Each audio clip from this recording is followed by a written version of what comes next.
So you guys, back, how long ago was it that you made this trailer for Ghost Shark 2, just for fun? It was, 5 years? 5 years ago? Yeah. 5 years ago. Yeah. Right, and this trailer got a bit of viral attention online when you put it up there. And this was before you even had thought about making it into a feature. Was the fact that this trailer got so much attention the main reason you guys decided to make it into a feature? I think it was two reasons, I guess. Like that was the reason that was what kind of propelled us to actually consider it. But then I think just the thought of making a feature seemed fun. Yeah. And you know, why not make a feature of Ghost Shark 2? Yeah.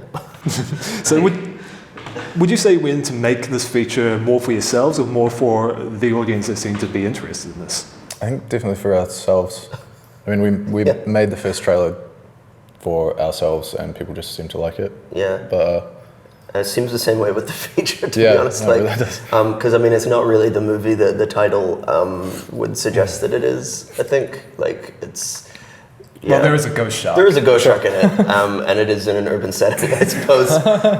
But like, I guess it trades more on melodrama than like horror gags. Was that always the intention, or did it just somehow develop that way? I think it just developed that way because we used beats from the trailer to inspire the script, and I suppose the more we wrote it, the more dramatic and sad it became. Yeah, it just kept getting sadder and sadder in the writing process. To the point that it kind of, we were like, oh, actually, we've got like this kind of weirdly character-driven ghost shark movie. So how long did it take for you guys to write the feature before you started shooting? About 3 months, was Yeah. it? Like not It long was enough. way too short. Like, never write a feature in like just 3 months. You need more time than that. Yeah. Why do you say that? Because you'll eventually hate the script you wrote when you're 4 years into post-production. Yeah, when you're editing it, you'll go like, man, why did we write this way? And then you have to rewrite it in post-production and shoot more scenes. So, would it be more accurate to say that you wrote the film? Professionals leave it. Yeah. Right. So, is it more accurate to say that you wrote? Is it more accurate to say that you wrote the film in a screenwriter's chair, or that you wrote it in the editor's room? I think so. I think we certainly tried to rewrite it in the editing room, but when we eventually had the cut that we have now, we went back and compared it to the original script, and it was pretty close. Yeah, it's pretty close. It's just shorter, I guess. Like a few of the details were slightly different, but the overall shape of it was pretty much the same, but just kind of remolded to be a little bit better, I guess. So take me through this ordeal, I guess you can call it, that you had with the Sci-Fi Channel. Right. So we wrote our movie as Ghost. That's all the blue tack, guys. Okay. There's the last one. It can't go any further. No. The wall's just going to fall down. So we wrote our movie to be Ghost Shark 2, to be a sequel to a film that didn't exist. And I mean, we played on some sort of sequel tropes in the film, which might come out in the film, I think. I'm not sure. But then like three years into the production of it, the Sci-Fi Channel announced this movie called Ghost Shark, which had the same basic concept as our film. And it was very strange because now like we're in this weird position where it looks like our film is a sequel to an actual movie, when in fact they have no connection to each other whatsoever, aside from having a similar title. Could this work in your benefit, though? I'm not sure. Like, I mean, It's strange because now we're getting all of the fans from, I was going to say the first film, but from the second Ghost Shark, which is the first one, who are now just naturally assume that we're somehow connected to sci-fi. So, I mean, we might get a few more eyes looking at it, but I think they're gonna be like seriously surprised if confused and disappointed. Yeah. If they're expecting a sequel to that movie, because this movie is I haven't seen the Sci-Fi Channel one, but I'm assuming it's quite different. I'm sure the Sci-Fi Channel base would be just angry about not keeping the Ghost Shark continuity. Sure, of course. But hey, have you ever thought about trying to sell it to the Sci-Fi Channel? Not really. No. Or would you rather just distance yourself from those guys?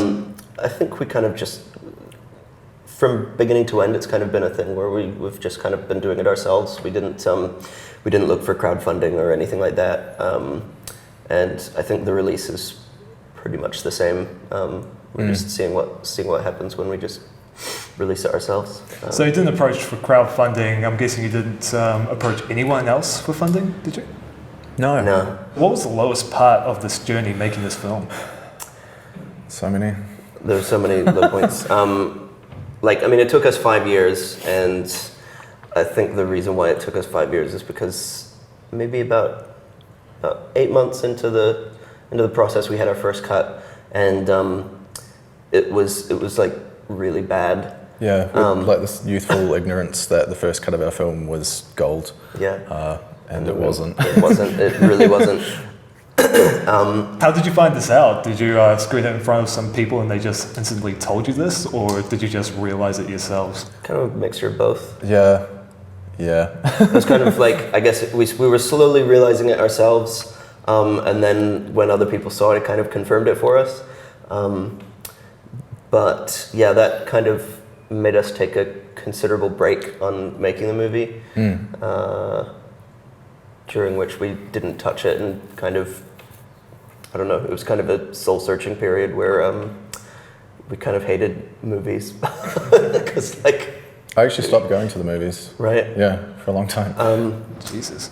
Yeah, it's like making a feature film is super hard, and particularly if, I guess it's because it was like very much like just you and me working on it at least for post. It became like quite personal, so it was like, if the film is bad, then we are bad. And it really took it took 18 months of not working on it to be able to have the distance to come back and say, okay, we need to cut this, we need to cut this, we need to reshoot this, we need to shoot this additional scene, and do all these other things to actually finish it, because it was like kind of a sword above our heads, above our necks. 18 months is a long time to not spend on the film. Was there any one thing that sort of kicked you guys back into gear? I don't know. I think we just got to the point where we... Because we certainly still talked about it, but just didn't work on it. Yeah, we sort of had conversations about like, how could we fix Ghost Shark 2? But yeah, I don't know what it was that made us actually get back into working on it. Yeah, I guess we just got to a point where we were like, you know what, we haven't worked on this for a year and a half, and we've just got to get it done, because otherwise this is going to hang over our heads for the rest of our lives. And we were just kind of sick of people asking, when is Ghost Shark 2 going to come out? That's a horrible question. It is a horrible question. It was like, anytime I got asked that question would just be the worst. It's like your parents asking, when are you going to have a baby? It's like, God damn it. And it's a bit different from people like asking, when are you going to finish a novel? Because, well, a movie is just, like, it hinges on a lot of other people. Yeah. So let's say you were in front of a primary school assembly and you had to tell these kids about Ghost Shark 2. What would be like the one lesson, the one takeaway message that you would tell these kids? It's a really weird imagery. Yeah. Hey kids, I'm going to talk to you about Ghost Shark 2. I'd probably say it would be something about collaboration, like trusting your collaborators, and being able to take criticism from them. Yeah. And being able to give criticism as well, and being able to, I don't know, being able to turn a critical eye to your own work. But yeah, I think it's mostly about trust, because film is so inherently collaborative. even when it's a tiny production like ours. It doesn't work unless you kind of trust each other and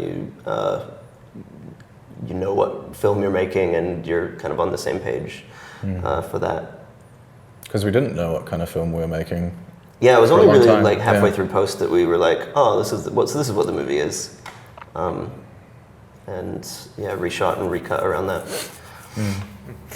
So it seems like you guys have learned quite a lot. Yeah. This It's like I spent years at film school and I learned way more doing this movie than I did, because I guess because you can learn a lot of theory and you can be taught a lot of stuff, but you don't really learn why the rules and why the conventions are there until you make all of the mistakes yourself, which I think we pretty much made all of them at one point or another. And so yeah, I think we came out the other side better filmmakers. Certainly the scenes that are shot later in the production are much better than the scenes that were shot earlier.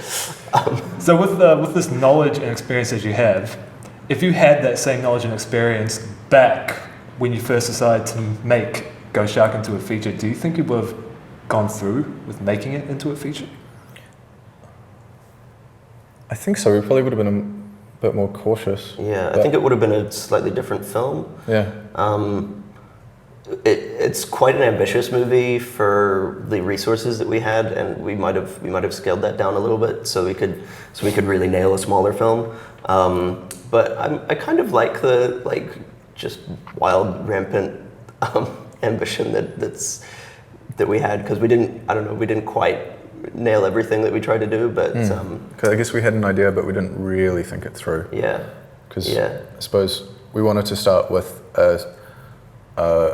a sequel purely based on the fact that we were in Auckland, and we're like, oh, sequels tend to be in big cities, like Home Alone 2, Lost in New York, Predator 2, Babe 2. Yeah, there's a proud history of urban sequels to non-urban films. But yeah, I think our process would have been quite different. We would have put more time into the scripting of it, probably.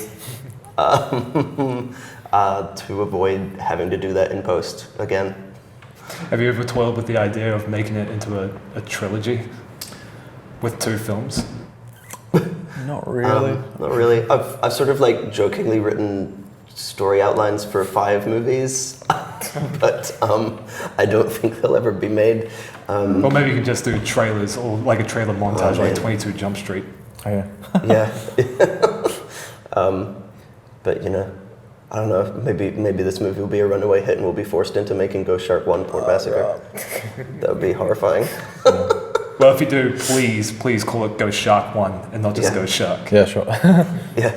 Weirdly, we changed our synopsis, because it used to be 9 years after the events of Ghost Shark, but we changed it when the Sci-Fi Channel came out, Sci-Fi Channel movie came out, to Ghost Shark 1 Port Massacre. But now somebody's put that on IMDb, and we don't know who it was, but now it looks like there's this other movie that we made in 2010 in Australia, and it doesn't exist. So you're credited for this movie that doesn't exist. Yeah. I have no idea who put it up and why. Yeah. It's so weird. It's really weird. The whole saga of is this a sequel to a real movie? It doesn't stop getting weirder and weirder. It seems like Looper, where because the events in the future are happening, suddenly the past is kind of just fabricating this film for you. Yeah, we'll wake up one morning, we'll have new memories of having shot this movie in Port Isabel, Texas. Thank you for your time, guys. Thank you. Yeah, no worries. Cheers.